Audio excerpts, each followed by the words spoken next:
Alors, dans le tuto d'aujourd'hui, nous allons voir comment faire un sandwich. Non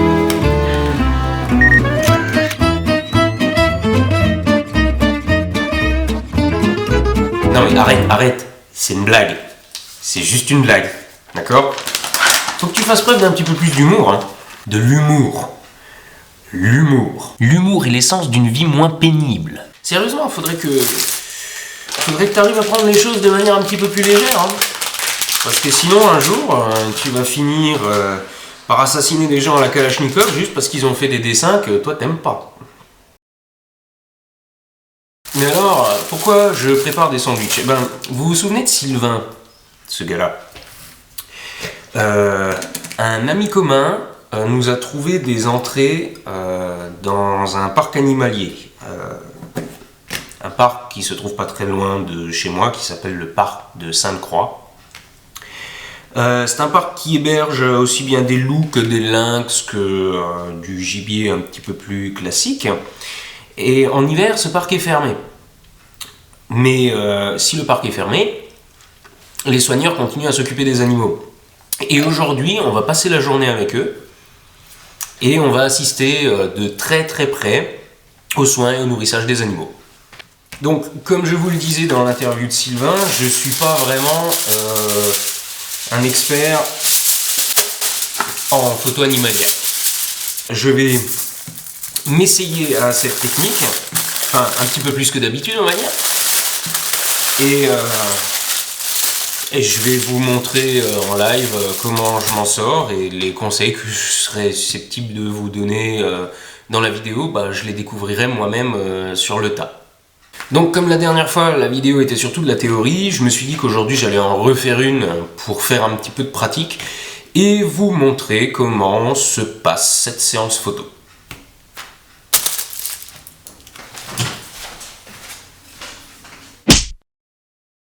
Bah quoi, t'envoies pas la musique?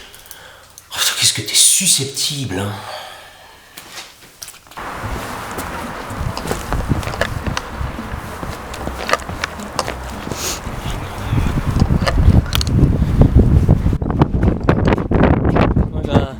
Bonjour Sylvain.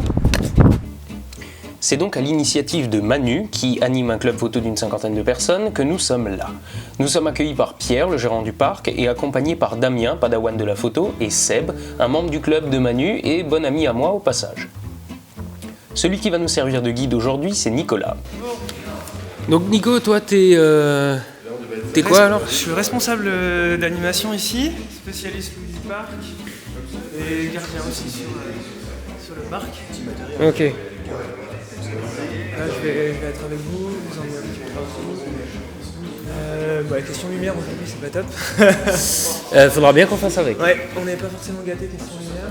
On va faire en fonction des nourrissages aussi. Je vais vous expliquer tout ça. Hein. J'attends juste que ça ouvre, comme ça je vais vous offrir un petit café avant qu'on parte. Super cool. Je vais expliquer un petit peu comment ça va se passer.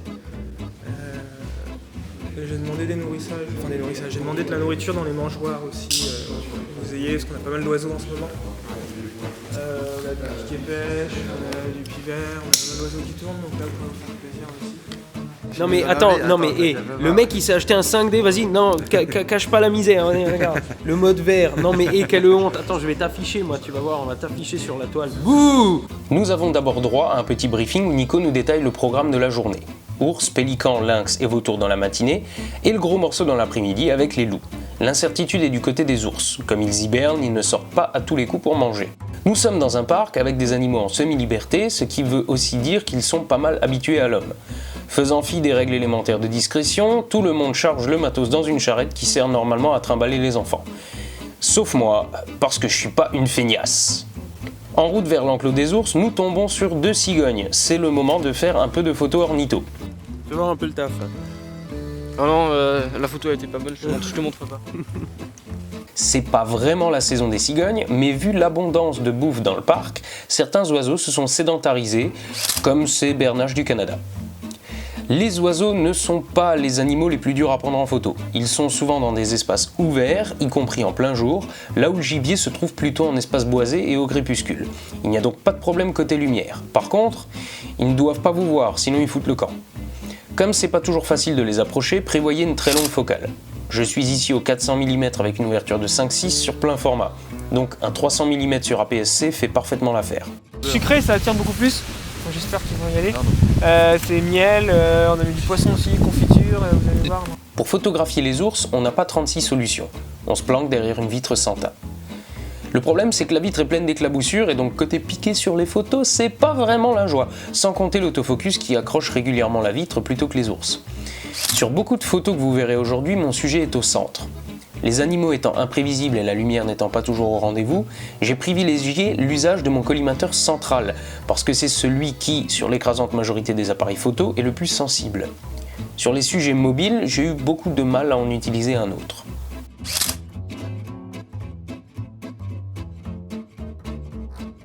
En partant de l'enclos des ours, on perd Sylvain.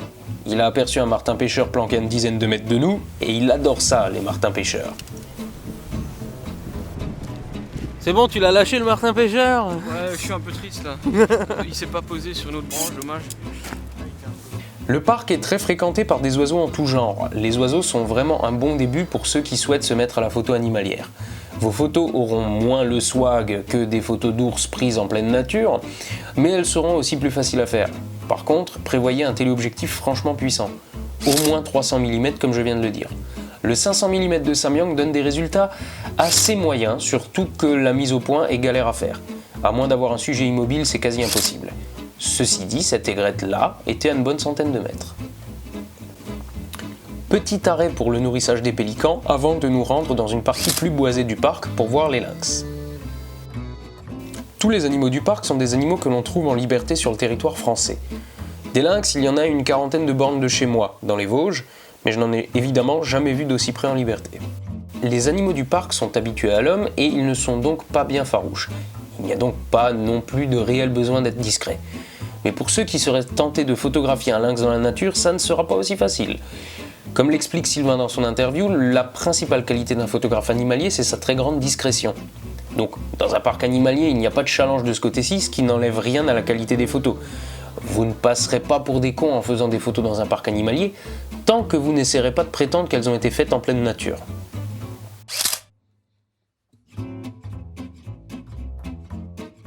Ça n'a pas l'air trop féroce comme bestiau. Hein.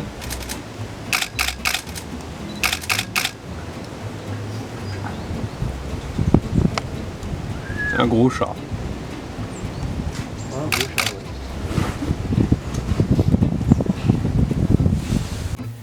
Nous faisons ensuite un tour du côté des hommes politiques, des vautours, et là nous sommes confrontés à un léger problème. Tu peux un petit peu plus la remonter, ouais. Parce qu'on a le grillage derrière. C'est pas trop chiant quoi, mais... Un peu plus haut. Ouais, non, plus haut.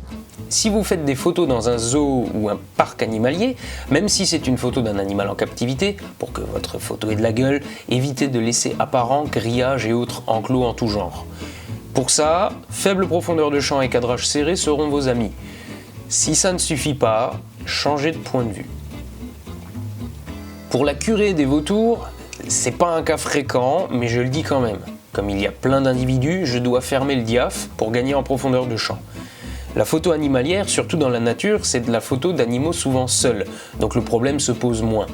Mais une famille de renards ou un groupe d'oiseaux, c'est la même chose. Pour avoir tout le monde net, on ferme le diaphragme.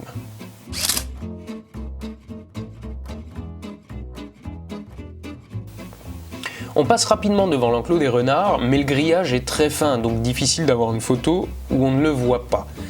Il y en a aussi entre mon appareil et le renard, donc pour le cacher, je dois m'en approcher au maximum et ouvrir grand mon diaph pour le cacher dans le bokeh. Car oui, le bokeh, c'est aussi bien derrière que devant votre sujet. En plus, sur ce coup-là, ça adoucit énormément mon image, donc j'aime bien le rendu.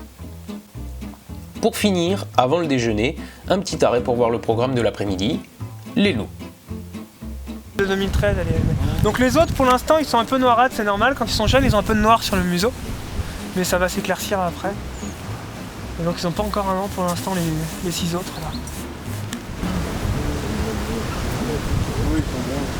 Là. Ouais, elle est là, la femelle de 2013. Elle est juste en face. Ouais. Elle est belle. C'est vrai.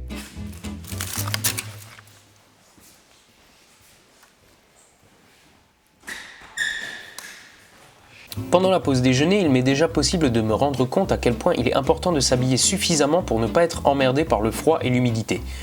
On s'est chargé comme des mules vu qu'on savait qu'on allait faire une orgie de photos, plus la vidéo pour moi, mais c'est aussi important quand on part en forêt par exemple de ne pas se surcharger pour rester mobile. Vous allez effrayer le gibier si vous vous frayez un chemin avec la discrétion d'un bulldozer. Sur le chemin de l'enclos des loups, on passe devant une mangeoire et on croise des oiseaux et un écureuil. C'est sûr que les loups ça vend plus de rêves, mais sachez rester raisonnable et essayez de tirer le portrait aussi à de plus petits animaux. Il y a plus de challenge dans une photo d'écureuil en liberté que dans une photo de loup dans un enclos. Par exemple, moi, ma photo d'écureuil, je l'ai foirée. En prenant cette photo en mode vidéo, j'ai utilisé le focus à détection de phase, résultat, la netteté est derrière. Il m'aurait fallu mon collimateur central, plus précis, mais je pouvais pas tout faire en même temps. Tant pis. Ce qui est bien avec les loups en captivité, c'est qu'on peut les siffler pour attirer leur attention et les prendre en photo avec un regard direct. Mais pas la peine d'essayer sur un écureuil. Dans la meute des loups gris, le mâle alpha, le chef s'est blessé à la patte. C'est probablement une infection due à une morsure. C'est lui au premier plan qui se lèche. Est-ce à cause de ça ou pas, on n'en sait rien, mais le mouflon apporté par les soigneurs n'a pas semblé l'intéresser. Or, si le chef ne mange pas, les autres ne mangent pas non plus.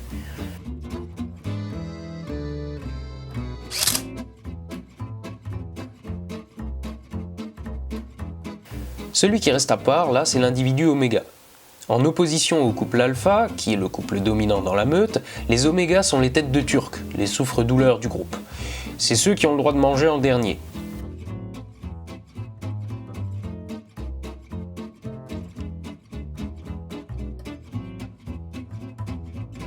C'est l'hiver et mes teintes sont froides. Mais rien ne m'empêche, si je le veux, de réchauffer un peu mes tons en faussant la balance des blancs.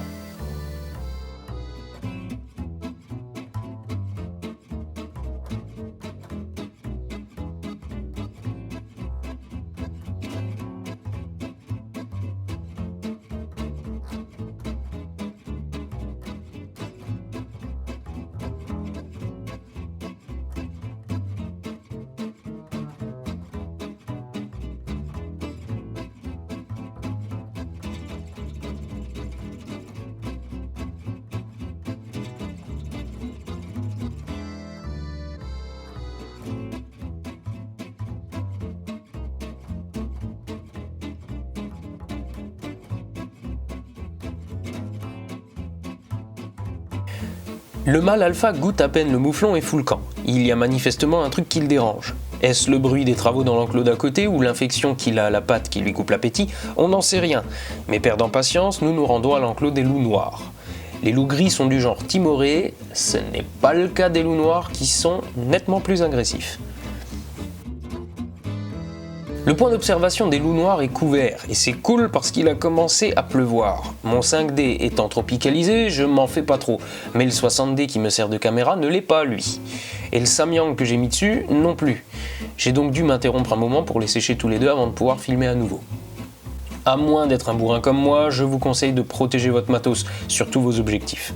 La pluie, même directe, n'a jamais réussi à abîmer mes appareils non tropicalisés, mais de l'eau sur une lentille frontale, ça fait bobo à la qualité d'image. Si vous n'avez pas d'affût couvert, un sac plastique fait l'affaire pour l'appareil, mais attention à ne pas faire de bruit avec. Le point de vue était un peu trop en hauteur pour faire les photos que je voulais. Je vous rappelle que la photo animalière, c'est comme la photo de gamin, il faut se mettre à la hauteur du sujet.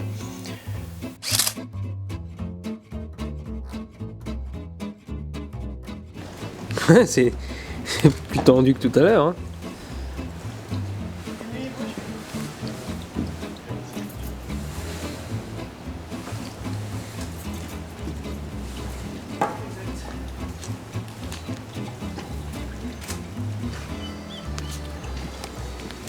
Les soigneurs attachent la carcasse à un fil de fer ancré au sol simplement pour que les loups ne l'embarquent pas pour la manger plus loin. Toi, le hippie végétalien qui a commencé à écrire un pamphlet de 10 pages sur la cruauté envers les animaux que tu vas me laisser en commentaire sous cette vidéo, je tiens juste à te préciser au passage que les animaux morts qu'on offre aux carnivores du parc ne sont pas tués spécialement et auraient autrement fini à l'équarrissage. Vous me pardonnerez aussi au passage mes cadrages parfois approximatifs, je ne dispose pas de rotule vidéo sur mon trépied. C'est pas super cher une bonne rotule vidéo. Non, ça va. Comparé à celle-là, là. Mais bon, après. Celle que j'ai dessus. Ouais, mais bon, après, c'est toujours pareil, il faut en avoir vraiment l'usage. Impeccable. Ouais, parfait, wunderbar. À peine les soigneurs ont pris leur distance que. Oh putain.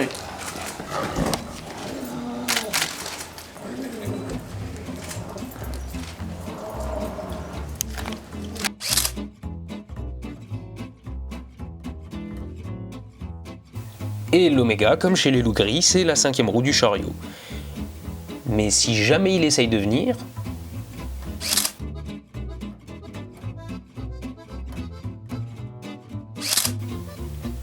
je sais que beaucoup d'entre vous rechignent à trop monter leur sensibilité ISO.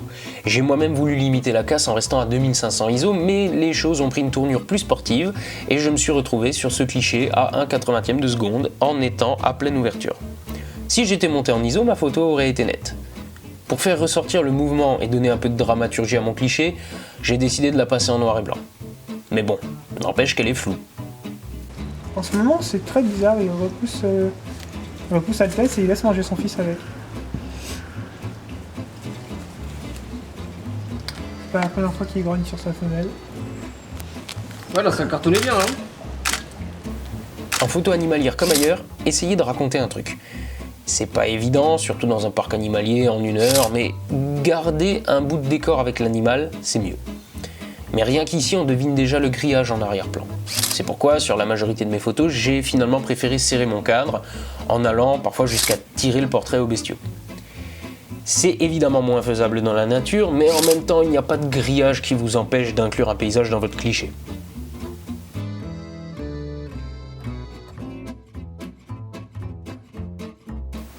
Vu que le mouflon n'est toujours pas intéressant pour la meute, les soigneurs décident de le rendre plus appétissant en y ajoutant des tripes.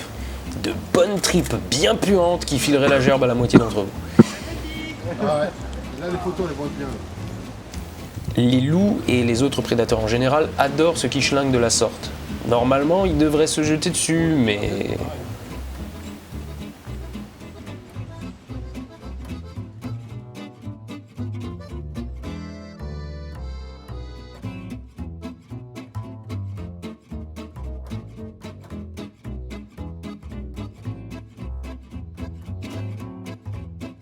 Le mâle alpha a toujours les crocs. Le loup noir, son rejeton, a le ventre plein, donc il est parti voir ailleurs s'il y est.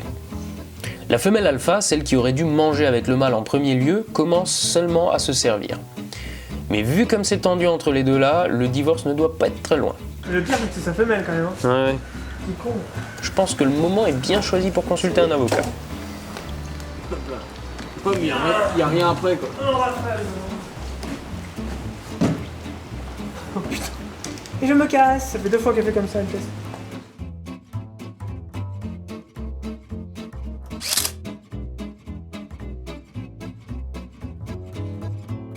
Bon, c'est pas tout ça, mais il est temps de rentrer. Comme je vous l'ai dit, attention à la pluie et à l'humidité en général. Si vous venez d'un endroit frais et humide, en revenant au chaud, votre matériel va se couvrir de condensation, et s'il n'est pas tropicalisé, vous en aurez peut-être même à l'intérieur de vos objectifs. Donc mettez bien tout votre matos à sécher. Qu'est-ce que t'achètes, mon Sylvain? Ah, ça. On voit rien à l'écran, vas-y, dis-moi ce que c'est. Au fil des songes de Vincent Munier. Bon alors Damien, ça t'a plu? Ouais. Impeccable. Super belle journée. Les règles en photographie animalière ne changent pas trop des autres types de photographie.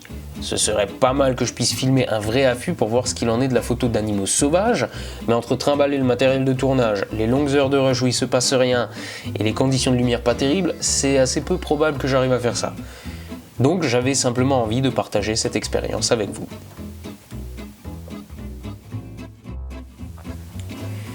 Si vous avez aimé cette vidéo, n'hésitez pas à vous abonner en cliquant là et n'hésitez pas non plus à aller voir les autres tutos sur le site lestudiodepoche.fr. Vous êtes trop nombreux pour tous tenir dans mon compte Facebook privé, mais je vous invite à mettre un like à la page Facebook du Studio de Poche où vous trouverez les actualités de la chaîne et des publications dédiées à la photo. Pour finir, si vous souhaitez soutenir la chaîne, vous pouvez maintenant faire un don sur Tipeee. Tout comme les revenus YouTube générés par la pub, cet argent servira à développer aussi bien le fond que la forme des vidéos. Il n'y a aucune obligation là-dedans, vous donnez ce que vous voulez et Il n'y a aucune obligation là-dedans, vous donnez ce que vous voulez et je vous en remercie d'avance. C'était Arnaud Thierry depuis le studio de Poche et je vous dis à la revoyure.